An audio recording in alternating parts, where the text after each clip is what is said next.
Well, we are not going to analyze that piece of crap. The Penguins lose to the Philadelphia Flyers 6-1 at the Wells Fargo Center.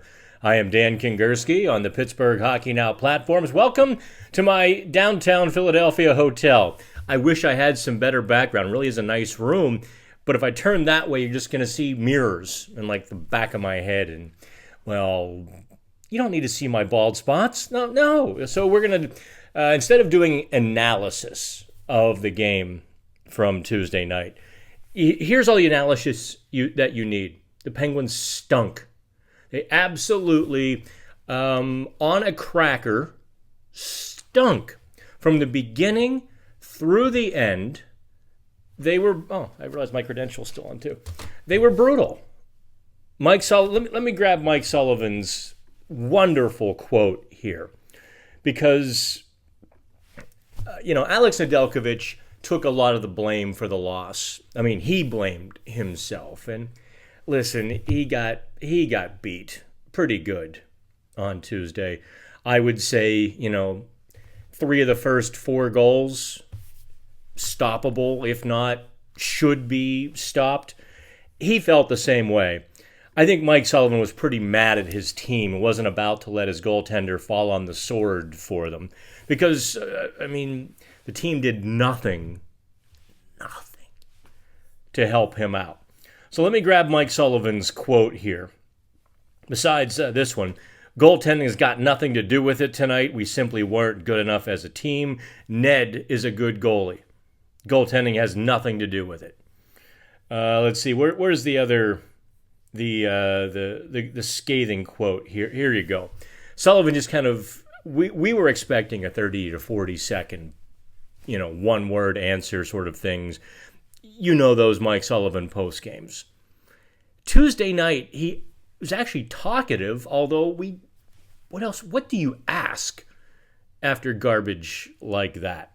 I mean, the best I could come up with was, respectfully, was this kind of a dejection or a discouraged team after dominating the Rangers like they did on Sunday and not getting the result? He's like, no, we weren't that way in the pregame or today. So here's his quote. It's hard to win when you don't manage the puck. You turn it over in the wrong areas of the rink. You don't win puck battles in any zone. For me, it makes it hard to win. And he just is scathing as he could be, kind of just flat. Kind of like a parent, some parents, when they raise their voice, they're mad. Sullivan's really mad, but just... So let's get to what we did. Instead of doing the analysis on Tuesday, I put out the bat signal for a Twitter Q&A. Chris, I think, leads it off, kind of amusing to me anyway. Penguins fans come to such drastic conclusions after every win or loss. It's Sullivan, it's Dubas, it's the goaltender, it's A, B, C, and D. They won't survive a rebuild. I suppose there's some truth to that. A media friend and colleague tried to level that accusation at us as a whole a handful of years ago. And I was like, dude, have you seen your work? He's like, okay, fair enough. But it is... you're going to have to take a deep breath, because what you're going to see over the next... some years is not going to be good. It's just going to be bad. So El Fusco, to that end, asks, how will the Penguins keep Crosby, Malkin, and Letang motivated? Did you see Tuesday? I don't think there is an answer to that question. Was it the Flyers' 4th goal? When Noah Cates just kind of went behind Crosby, gets into the zone uncontested. Crosby doesn't really catch up to him, kind of glides behind him. And then Cates banks it off Bobby Brink truck for the goal. Or is that the 5th one? Doesn't really matter, does it? When was the last time anybody saw Chris Letang have one of Letang's good games? I think he's been kind of accepting this for a while as well. This is definitely going to hit hard on the core, the championship core. There's no two ways about it. I had theorized Monday that the Penguins essentially had, or maybe it was Sunday, the Penguins essentially had 4 losses to give the rest of the season. In their final 23 games, they had 4 losses to give, and they gave one right away. This team just isn't even close to good enough to talk about the playoffs. But they're going to keep doing it. So they're going to kind of put me in an either-or situation. You and I can talk about the reality. When I'm talking with them and reporting on them, they're going to keep their focus, at least for another week or two, on trying to make the playoffs, which at this point, they were 4 points out of last place Tuesday morning. Another loss doesn't help that. Jay asks on Twitter, is Tuesday the tipping point to start the sale? No, Jay. And the reason the answer is no is because, well, one, there's not going to be a fire sale. That report was that report was monkeys with a machine gun, a month ago or whenever it was. It lacked context. It lacked clarity. Yes, a lot of Penguins can be had on the trade market. No, the Penguins are not going to just sell to sell. They're not going to sell below market value. They're not going to sell everybody. Hopefully that makes it clear. But to your point, is this the tipping point to start the sale? And the answer is no, because it's already started. If someone came to the table with a full market value proposal for, say, Erik Karlsson, a strong offer for Rickard Rakell, Matt Grzelcyk, down the line, well then, that trade's going to happen.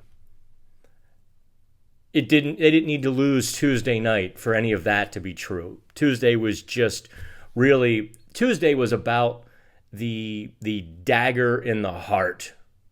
I mean, Sunday was probably the real dagger, and Tuesday was the exposition of the result, quite frankly.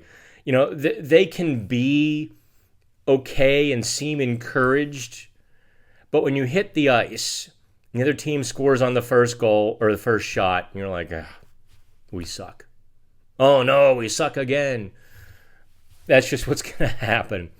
Let's see here. Citizen Dick.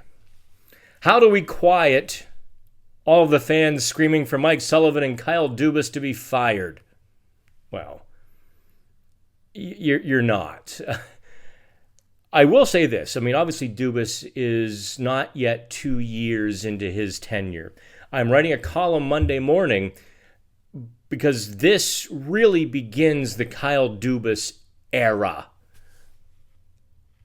What he does in the next 2 weeks and the next 3 months will define him. His first year, he inherited a situation. He tried to, make chicken salad out of it. He made it worse. That's the Jari contract, the Graves contract. You might argue, I think it's debatable, the Karlsson trade. So, okay, he failed to make chicken salad. Now he's got to clean up the mess. That's year 2. That's right now. He's got a 7-year contract, so now we're going to hit the intermediate. Now we're going to hit the middle years of the contract, beginning basically now. And how Dubas acts, reacts, and what he does in the next 12 to 18 months is really going to define his Penguins' legacy. He's set the table as well as he possibly could, I think, to begin the next phase. The table is set. Now he has to execute on his plan. He has to get another first-round pick or some more immediate young players to step into the lineup. He has to then build around them some veterans who are still at the top of their game. Evgeny Malkin and Chris Letang obviously are not. You wonder, Sidney Crosby is a human being, we think. Within a year or two, he's not going to be at the top of his game. So what happens? I keep seeing Elliot Friedman tweets come out. So Dubas is going to have to not just bring in some young players, but bring in impactful players, impactful young players, and impactful new players. And that's all going to happen in the next 24 months. I think the moves begin now. Really, the bulk of it happens in the next 18 months. And then within 2 years, we're going to know. We're going to know if Dubas was a success or not. And then he'll probably get 2 more years, the end of his contract, of trying to, either build upon his success and get to the elite level, or he's going to have a mop and try to clean up his more mistakes. We'll see. It's going to be very interesting. So buckle up. For everybody who's wanting that, the action, here we go. With Mike Sullivan, let's get into this now. People drive me nuts. You always defend Mike Sullivan. No, I just defend him against silliness. I think there is a middle ground of player that he doesn't deal well with. He has forged a great relationship with his top-end players. There are certainly some bottom-end players that he seems to be very comfortable with or fond of, and they get lineup spots. Drives you nuts, I know. But it's every coach has his fourth-line guys he just trusts. You kind of have to deal with it. But the middle guys, and one of those middle guys is P.O. Joseph. He is endemic of Sullivan's biggest problem. Look, P.O. didn't make a great play on Philadelphia's second goal. P.O. steps up to the neutral zone to try to blunt a 3-on-3, or a 3-on-2 rather. He contacts Jacob Pelletier outside the blue line. Okay. But he doesn't hit him hard enough, or doesn't dislodge the puck, doesn't disrupt the play. So now it becomes a 2-on-1 against Chris Letang. To start the second period, P.O. Joseph is at the far end of the bench, sitting by himself. Now, I thought P.O. was getting benched. It certainly looked like it. But, with short order, he was, back out there. Sullivan made some deep pairing changes, so on and so forth. But it's obvious that Mike Sullivan has very little patience for P.O. Joseph. So, and there are plenty of players, past and present, who will testify that, some of the, especially defensemen, it seems like, you can get scapegoated pretty easily. Or you can bear the brunt of Mike Sullivan pretty easily if you're in that middle group. Mike Sullivan's about to have a lot of middle players. Is he the right guy for the transition? That much I don't know anymore. I will fully concede that a more encouraging transitional coach. They almost need a guy that they can fire in 2 years. They need a Mike Johnston, believe it or not. They got it backwards. They needed Mike Sullivan in 2014, and they got Mike Johnston. Now in 2025, maybe they needed a guy like Mike Johnston. Remember him? A great juniors coach, a very tactical sort of guy. Terrible relationship with the top of the lineup. Great relationship with the bottom. Sullivan has got it flipped. I think you're going to need a coach who has a great relationship with a lot of mediocre players and can find a way to get the best out of them. That probably is Mike Sullivan's weak spot. So So I don't expect the anti-Sullivan furor to die down anytime soon, especially as the losing mounts. You're all going to just pile on. I'm just telling you to pile on to the right things. Don't pile on to the silliness. Mike Sullivan hates young players. Mike Sullivan doesn't make changes. Those are canards. Those are just, that's stupidity. That's, or not, that's ignorance. Okay? The real tropes are, or the real problems are getting the best out of the middle. So let's see here. Which other questions do I want to get to? Jake asks, is there a team that can take EK 65? Yeah, I think there are several. Obviously, the Penguins are going to have to take back salary. Very few teams chasing a Stanley Cup. In fact, no teams chasing a Stanley Cup, except maybe the Florida Panthers, are going to have more than $10 million at the trade deadline. The Panthers are certainly interesting. As Aaron Ekblad ages, Florida is certainly interesting. Elliot Friedman mentioned the Dallas Stars. Obviously, Nick Kypreos has been on the Ottawa Senators bandwagon. Bring EK back, bring him back, bring him back. The funny thing is, I see him working very well with a defensive team. Hear me out on this. I see him working with a very structured defensive team, and the coach says, all right, you all play this structure. Erik Karlsson, you go nuts. That's what I to that point, I don't think Lou Lamoriello would pull the trade. But the Islanders would be, I think Karlsson would take the mediocre, middling Islanders, struggling to figure out who in the heck they are, and I think he would catapult them if he were so inclined and motivated and engaged to make them better. They're just, you can't deny, and he can't deny, that there is something in Erik Karlsson that needs to feel wanted and loved and needed to play his very best. He doesn't feel that with the Penguins. He looks around the room, he sees Malkin and Crosby and Letang, and he's like, well, I don't have to be Erik Karlsson way up here. Whatever team acquires him is going to have to look him dead in the eye and say, we need Erik Karlsson way up here. And, I don't know, lie to him.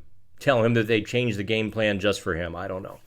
But, so I guess to that end, Dallas would be that sort of very structured team that could turn him loose and let 4 other players deal with the fallout. The LA Kings have Drew Doughty back now, so I take them off the list. And off the top of my head, quite frankly, I think that's probably it. Let's see here. Mac, we'll wrap it up on this one. Who gets traded next and how long before it happens? Well, Mac, we're less than 2 weeks from the NHL trade deadline. Who is next? Not a clue. That depends on 31 other teams and who picks up the phone first. I think operators are standing by, and the next decent offer that Kyle Dubas gets for one of his tradable players will be the one that happens. It's that simple. Dubas has eschewed the shake-up trades for the last 2.5 years, 2 years? Yeah, 2 years. Dubas has not made those shake-up trades. He is very methodical, and any trade he makes, he wants full value. So that's to the point we're at now. I might advocate trading 1 or 2 players with contract for less than market value, just to clear that space. Clear that space on the roster, clear that space on the salary cap.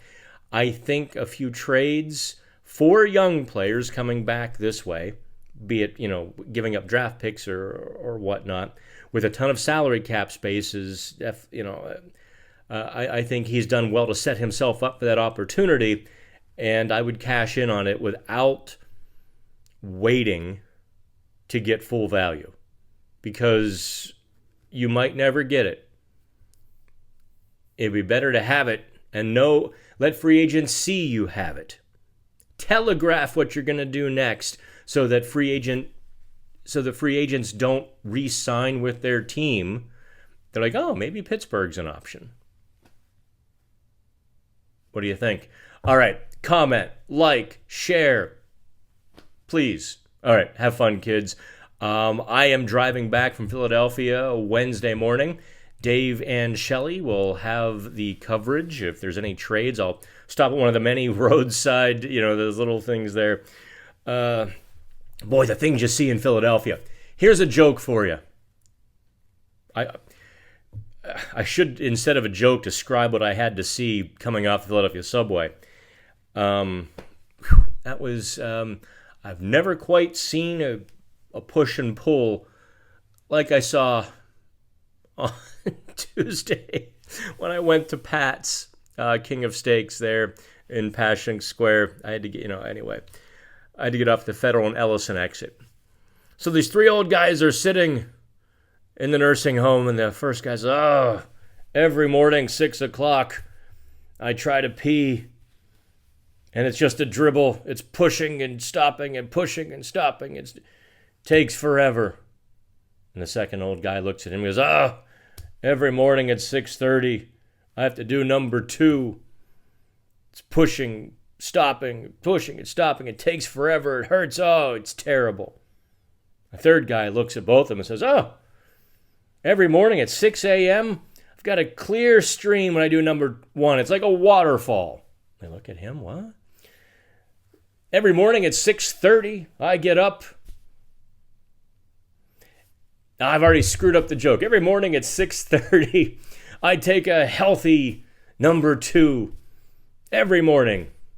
It's easy, it's fun. And they said, well, what's the problem? He said, I don't get out of bed until 9.